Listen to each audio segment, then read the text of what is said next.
품격 있는 여러분, 오늘도 당신의 품격을 더합니다. 구독과 좋아요는 큰 힘이 됩니다. 50대의 기태는 도시 생활을 정리하고 이곳으로 내려왔습니다. 일찍부터 조용하고 평온하게 삶을 보내고 싶었기 때문이었습니다. 낡은 목조 가옥, 동네 어귀에서 마주치는 마을 사람들, 새벽마다 들리는 어선의 모터 소리. 모든 것이 그가 원했던 한적한 삶의 일부였습니다. 그러나 그는 아직도 가끔씩 과거의 기억에 잠식되곤 했습니다. 창가에 앉아 차를 마시던 기태는 문득 지나가는 사람들을 바라보았습니다. 마을 사람들은 느릿한 걸음으로 하루를 시작하고 있었습니다. 허름한 옷차림에 소박한 인상들, 그러나 오랜 세월 이곳을 지켜온 사람들의 얼굴에는 세월의 흔적이 깊게 배어 있었습니다. 기태는 그 모습을 바라보며 자신도 이곳에서 그렇게 늙어갈 수 있을까 생각했습니다. 형님, 오늘 다방 가십니까? 옆집에서 장사하는 동네 친구 용수가 기태를 불렀습니다. 기태는 찻잔을 내려놓고 자리에서 일어났습니다. 그럴까? 오랜만에 가볼까? 그렇게 가벼운 발걸음으로 다방으로 향했습니다. 조용한 마을에 몇 안 되는 소소한 즐거움이었습니다. 다방에는 늘 같은 사람들이 모여 있었습니다. 오랜 친구처럼 보이는 노인들, 하루하루를 정리하듯 커피를 마시는 사람들. 기태는 창가 자리에 앉아 커피를 한 잔 주문했습니다. 그때였습니다. 카운터 안에서 커피를 내리고 있는 40대 중반의 한 여자가 눈에 들어왔습니다. 나이보다 어려 보이는 얼굴, 짙은 색 원피스를 입고 머리를 자연스럽게 묶은 그녀는 분주한 손길로 잔을 닦고 있었습니다. 그녀의 손놀림은 익숙해 보였고 무심한 표정 속에서도 지친 듯한 기색이 느껴졌습니다. 기태는 자연스럽게 그녀에게 시선을 보냈습니다. 저 사람 누구지? 처음 보는 얼굴은 아니었습니다. 몇 번인가 마주친 적은 있었지만 그때는 무심코 지나쳤던 얼굴이었습니다. 하지만 오늘따라 그녀는 조금 달라 보였습니다. 분위기 때문일까? 아니면 그가 지금껏 보지 못했던 뭔가를 느끼고 있었던 걸까? 그녀는 주문받은 커피를 한 손님에게 건네고 나서 카운터 한쪽에 기대어 가만히 창밖을 바라보았습니다. 기태는 그녀를 유심히 바라보았습니다. 그러나 그녀는 기태의 시선을 느끼지 못한 듯 조용히 커피잔을 손에 쥐고 있었습니다. 다만 창밖을 바라보는 그녀의 눈빛이 어딘가 깊은 생각에 빠져 있는 듯 했습니다. 용수가 기태의 어깨를 툭 쳤습니다. 형님, 저 여자 말입니까? 다방에서 일한 지 꽤 됐죠. 그래? 기태는 그녀에게 다시 한번 시선을 보냈습니다. 근데 형님, 솔직히 말해서 혜진 씨 같은 여자가 우리 같은 시골에서 다방 종업원으로 오래 있는 거 좀 이상하지 않습니까? 이상하다니. 서울 여자라면서요. 서울에 있을 때 꽤 잘 나갔다던데 여기 왜 내려왔겠습니까? 이유가 있겠죠. 기태는 그 말에 고개를 끄덕였지만 마음 한편으로는 그녀에 대한 궁금증이 더욱 커졌습니다. 왜 서울에서 이런 작은 마을로 내려와 살고 있는 걸까? 그녀의 지난 삶은 어떤 모습이었을까? 그때 혜진의 귀에 들어온 한마디가 그의 생각을 멈추게 만들었습니다. 기태 저 양반, 젊을 때 돈도 좀 벌어놔서 여유롭게 살려고 내려온 거지. 기태는 고개를 돌렸습니다. 혜진이 자신들의 대화를 듣고 있는 듯 했습니다. 그녀의 손이 잠시 멈칫하는 듯 하더니 다시 조용히 커피를 마셨습니다. 그러나 기태는 느낄 수 있었습니다. 그녀의 눈빛이 아주 미세하게 흔들리고 있다는 것을. 그녀는 그 말을 듣고 무슨 생각을 한 걸까? 기태는 조용히 미소를 지으며 커피잔을 들어 올렸습니다. 마을에서의 삶이 예상보다 흥미로워질지도 모른다는 생각이 들었습니다. 기태는 며칠이 지나 다시 다방을 찾았습니다. 창문 너머로 보이는 바다는 여전히 잔잔했지만 오늘따라 바람이 조금 거칠었습니다. 다방 문을 열고 들어서자 창가에 앉아있던 혜진이 문득 고개를 들었습니다. 그녀의 눈빛이 기태를 향해 스치고 지나갔습니다. 아저씨, 오늘도 오셨네요. 기태는 가볍게 웃으며 카운터로 걸어갔습니다. 지난번과는 다르게 혜진의 목소리는 한결 부드러웠습니다. 블랙으로 드세요. 아니면 달달하게 타드릴까요? 기태는 순간적으로 멈칫했습니다. 지난번까지는 그저 주문을 받던 그녀였습니다. 그러나 오늘은 달랐습니다. 마치 기태의 취향을 알고 싶은 사람처럼 다정한 어투였습니다.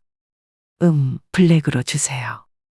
원래 달게 마셨는데 요즘은 쓰게 마시는 게 좋더라고. 혜진은 가볍게 미소를 지으며 커피를 내렸습니다. 그녀의 손길이 부드러웠고 동작 하나하나에 신경을 쓰는 모습이 보였습니다. 기태는 자신도 모르게 흐뭇한 미소를 지었습니다. 커피를 받고 창가에 앉자마자 용수가 옆자리에 털썩 앉았습니다. 형님, 요즘 다방 자주 오시네요. 기태는 대답 대신 커피를 한 모금 마셨습니다. 용수는 장난스러운 표정으로 고개를 돌려 혜진을 가리켰습니다. 근데 혜진 씨, 오늘 좀 친절하지 않습니까? 지난번까지만 해도 말 붙이기 힘들 정도였는데. 기태는 애써 무덤덤한 표정을 지었습니다. 혜진의 태도 변화가 느껴지기는 했지만 그 이유를 알지는 못했습니다. 혜진은 손님들에게 커피를 나르며 가끔씩 기태 쪽을 힐끗 바라보았습니다. 기태와 눈이 마주칠 때면 그녀는 곧잘 시선을 피하며 살짝 미소를 지었습니다. 이 여자가 나한테 관심이 있었나? 기태는 속으로 생각했습니다. 며칠 후 기태는 다시 다방을 찾았습니다. 이번에는 혜진이 먼저 그를 반겼습니다. 아저씨, 요즘 날씨가 많이 선선해졌어요. 감기 조심하세요. 평범한 인사였지만 기태는 기분이 좋았습니다. 그녀가 자신의 건강을 걱정해준다는 사실이 어쩐지 마음을 편안하게 만들었습니다. 혜진이 커피를 가져다주며 다시 말을 걸었습니다. 아저씨는 원래 이 마을 사람이세요? 기태는 고개를 저었습니다. 아니, 서울에서 살다가 내려왔어요. 이제 좀 조용하게 살고 싶어서. 서울에서 큰 사업하셨다고 들었어요. 기태는 피식 웃었습니다. 뭐, 크게 번 건 아니고 그냥 벌만큼 벌었죠. 혜진은 그 대답에 고개를 끄덕였지만 그녀의 눈빛은 여전히 호기심으로 가득 차 있었습니다. 그날 이후로도 기태와 혜진의 관계는 점점 가까워졌습니다. 기태는 매일같이 다방을 들렀고 혜진과의 대화는 점점 자연스러워졌습니다. 어느 날 기태는 혜진을 바라보다가 용기를 내어 말을 꺼냈습니다. 혜진 씨, 저녁 같이 먹을까요? 혜진은 잠시 망설였지만 이내 고개를 끄덕였습니다. 좋아요, 아저씨. 근데 저녁은 제가 살게요. 그날 밤 두 사람은 마을의 작은 횟집에서 술잔을 기울였습니다. 기태는 어느새 마음을 터놓고 혜진에게 자신의 과거를 이야기했습니다. 사업을 하며 바쁘게 살았던 시절, 돈을 벌었지만 외로웠던 시간들, 그리고 결국 이곳으로 내려온 이유까지. 혜진은 조용히 듣고 있다가 말했습니다. 아저씨, 외로우셨겠어요. 근데 이제는 덜 외롭죠? 기태는 그녀의 말에 살짝 미소를 지었습니다. 그래요. 혜진 씨랑 이렇게 얘기하는 게 꽤 좋네요. 혜진도 가볍게 웃었지만 속으로는 생각이 많았습니다. 이 남자 돈 많으면 나랑 사는 것도 나쁘지 않지. 그녀는 계산적인 사람이었습니다. 하지만 기태가 다정한 사람이란 것도 사실이었습니다. 나이 차이는 조금 나지만 중후하고 신사 같아서 괜찮다고 생각했습니다. 돈만 있는 남자였다면 애초에 관심을 두지 않았을 것입니다. 그는 외로웠고 혜진 역시 외로웠습니다. 그런 점에서 두 사람은 비슷한 구석이 있었습니다. 시간이 흐르며 기태는 혜진과 함께하는 순간을 점점 더 소중하게 생각하게 되었습니다. 어느 날 그는 술 한 잔을 나누던 자리에서 조심스럽게 제안했습니다. 혜진 씨, 우리 한 집에서 살아볼까요? 혜진은 순간적으로 당황했습니다. 하지만 이내 속으로 생각을 정리했습니다. 기태가 가진 돈이라면 편하게 살 수 있겠지. 그녀는 서두르지 않고 천천히 답했습니다. 아저씨, 생각할 시간을 조금만 주세요. 기태는 조용히 고개를 끄덕였습니다. 그날 밤, 혜진은 혼자 방에 앉아 깊은 생각에 빠졌습니다. 이 사람과 함께 사는 게 맞을까? 난 정말 이곳에서 정착할 수 있을까? 혜진은 쉽게 결정을 내리지 못했습니다. 그러나 한 가지는 분명했습니다. 기태는 그녀에게 진심이었다는 것입니다. 그녀는 다시 창문을 바라보며 조용히 혼잣말을 했습니다. 내가 정말 원하는 건 뭘까? 혜진은 가게를 마감하고 마을길을 따라 걸었습니다. 해가 지고 어둑해진 하늘 아래 골목길에서 아주머니들이 모여 수다를 떨고 있었습니다. 그녀는 별 생각 없이 그들 곁을 지나가려 했지만 대화 중 들려온 한마디가 걸음을 멈추게 만들었습니다. 기태, 저 양반 원래부터 좀 이상했어. 혜진은 순간적으로 귀를 기울였습니다. 아주머니들은 한숨을 내쉬며 속삭였습니다. 맞아. 마을에 온 지도 꽤 됐는데 아직도 자기 속사정을 잘 안 밝히잖아. 그러게. 서울에서 뭘 했길래 갑자기 시골로 내려온 걸까? 그거 아무도 몰라. 혜진은 흠칫하며 아주머니들을 바라보았습니다. 기태가 도시에 살았던 이야기는 그녀도 알고 있었습니다.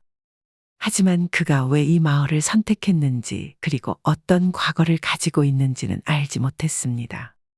근데 말이야, 형제도 없고 친척도 없다는 게 말이 돼? 그러게. 저 나이에 가족 하나 없는 것도 이상하지 않아.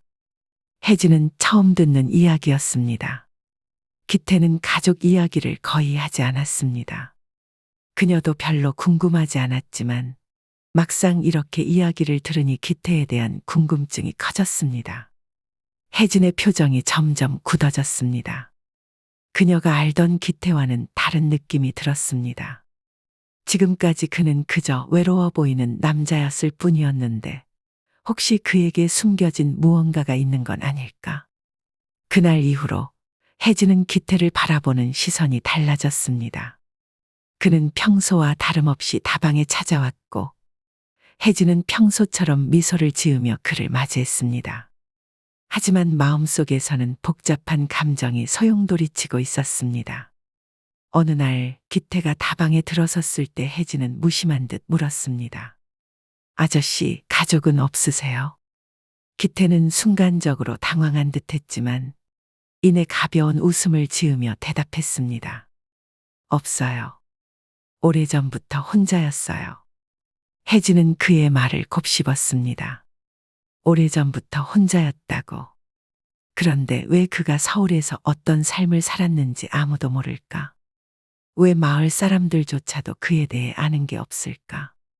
그녀는 더 이상 묻지 않았습니다. 하지만 기태를 향한 시선은 점점 변하고 있었습니다. 그는 단순히 외로운 남자가 아니라 어쩌면 무언가를 숨기고 있는 사람일지도 모른다는 생각이 들었습니다. 기태는 혜진의 변화한 태도를 감지했지만 이유를 알지 못했습니다. 그는 여전히 다방을 찾아왔고 여전히 다정하게 말을 걸었습니다.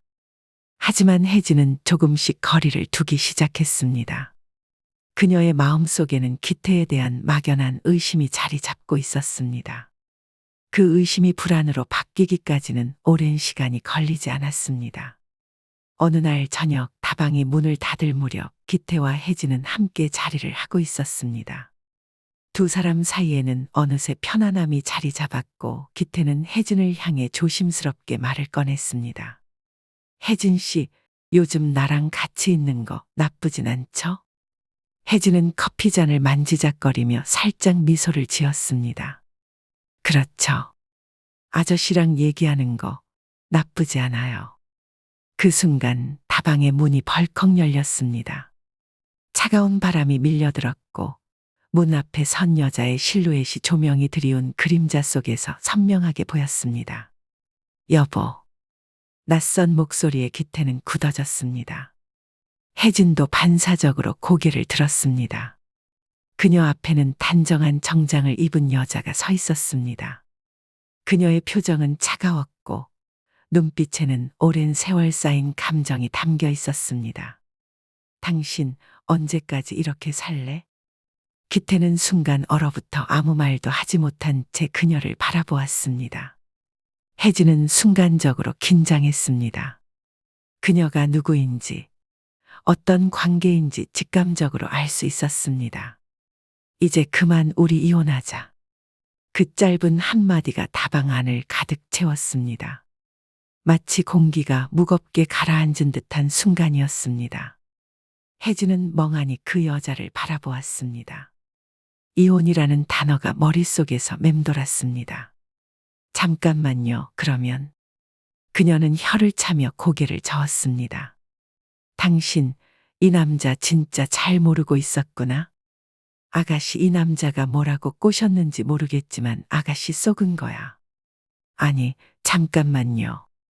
혜진은 조용하지만 단호하게 입을 열었습니다. 속였다니요? 혜진은 눈을 깜빡였습니다. 속였다는 말이 귓가에 맴돌았습니다. 부인은 팔짱을 끼고 기태를 바라보며 쓴웃음을 지었습니다. 처음엔 멋진 남자인 줄 알았죠? 다정하고 능력 있어 보이고 여유로워 보이고. 그녀는 고개를 저었습니다. 그런데 곧 알게 될 거예요. 이 사람 원래 이런 식이에요. 그러더니 그녀는 한숨을 쉬고 말을 덧붙였습니다. 사업? 무슨 사업이요? 그 회사, 우리 아버지가 세운 회사예요. 내가 물려받았다고요. 이 사람은 아무것도 안 했어요. 혜진의 손이 살짝 떨렸습니다. 그녀는 기태를 바라보았습니다. 하지만 기태는 아무 말도 하지 않았습니다. 그럼 아저씨가 가진 돈도? 부인은 피식 웃으며 손을 내저었습니다. 당연하지. 내가 사장이고 다 내 돈인데. 이 사람 돈 한 푼 자기 힘으로 번 적 없어요. 돈, 그거 전부 내 거야. 당신이 생각하는 것처럼 여유로운 사람 아니라고요. 그런데 지금도 이렇게 젊은 처자 하나 또 속여서 연애질이나 하고 다니뇨. 이 사람 젊을 때 바람이나 피우고 일도 안 하고 내가 다 먹여 살렸어요. 기태는 고개를 숙인 채 말이 없었습니다. 혜진의 시선이 흔들렸습니다.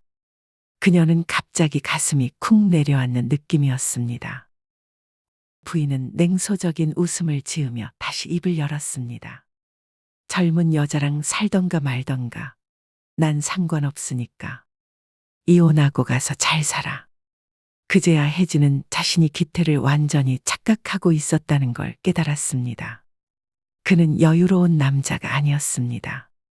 단지 누군가의 그늘 아래에서 살아왔을 뿐이었습니다. 기태는 무언가 말을 하려 했지만 결국 입을 다물었습니다. 부인은 한숨을 쉬며 마지막 말을 남겼습니다. 이제 그만 끝내요. 더 이상 당신을 책임질 마음 없으니까. 그녀는 단호하게 말한 뒤 돌아섰습니다. 다방의 문이 다시 열리고 차가운 바람이 휘몰아쳤습니다.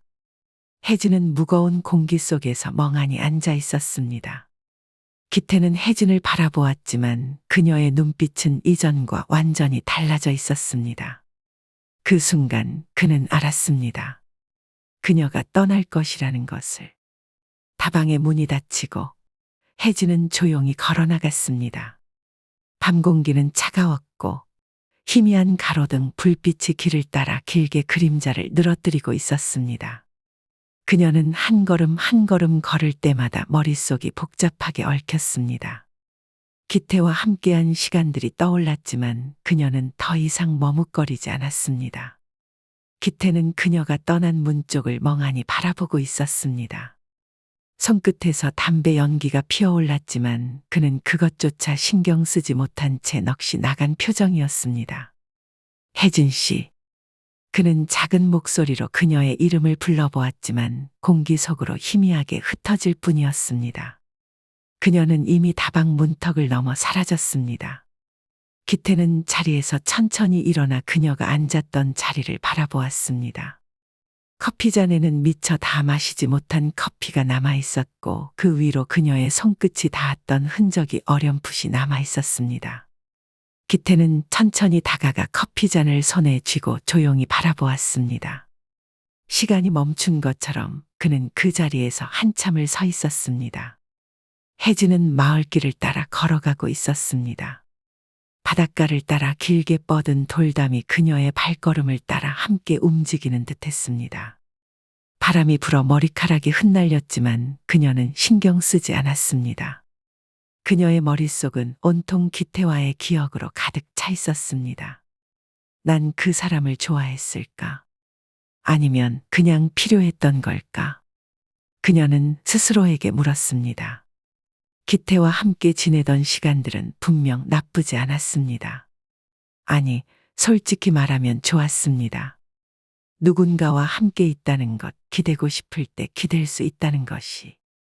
하지만 그녀가 원했던 것은 그것만이 아니었습니다. 그녀는 현실적인 사람이었습니다. 삶이 단순한 감정만으로 이루어질 수 없다는 것을 너무나도 잘 알고 있었습니다. 그래서 기태와 함께하면 마음 편하게 살 수 있을 거라 생각했습니다. 하지만 결국 그것은 착각이었습니다. 혜진은 바닷가에 도착했습니다. 파도가 낮게 출렁이며 갯바위를 때리고 있었습니다. 그녀는 천천히 돌담 위에 기대어 바다를 바라보았습니다.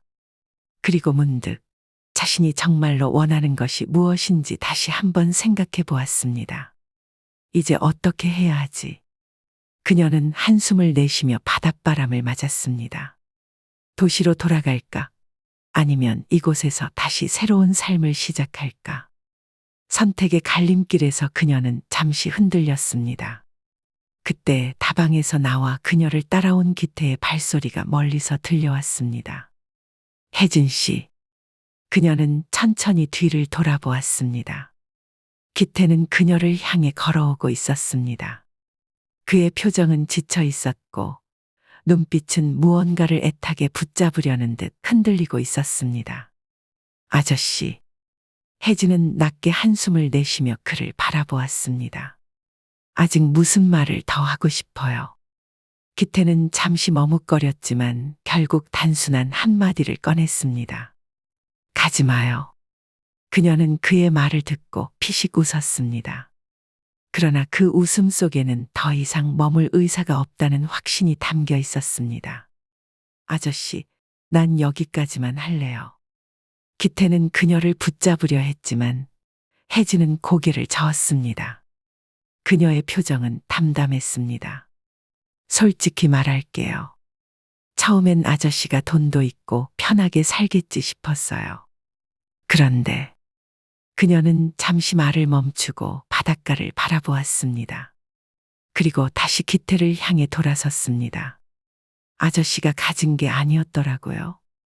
남이 준 돈으로 사는 거야. 기태는 아무 말도 하지 못했습니다. 그녀의 말이 너무나도 정확했기 때문이었습니다. 그는 이제서야 자신이 얼마나 초라한 존재였는지를 깨닫고 있었습니다. 혜진은 조용히 미소를 지으며 마지막 말을 남겼습니다. 내가 나쁜 여자죠? 근데 아저씨, 사람 마음이란 게 그렇잖아요. 다 현실적인 거예요. 그녀는 다시 돌아섰습니다. 기태는 그녀를 붙잡을 수도 그녀에게 더 이상 어떤 말을 할 수도 없었습니다. 그녀는 그렇게 바닷길을 따라 걸어갔습니다. 한 걸음, 한 걸음 멀어질수록 기태의 가슴 속에 허무함만이 남아갔습니다. 기태는 멍하니 그녀가 떠나가는 모습을 바라보았습니다. 담배를 꺼내 불을 붙이고 깊게 한 모금 들이마셨습니다.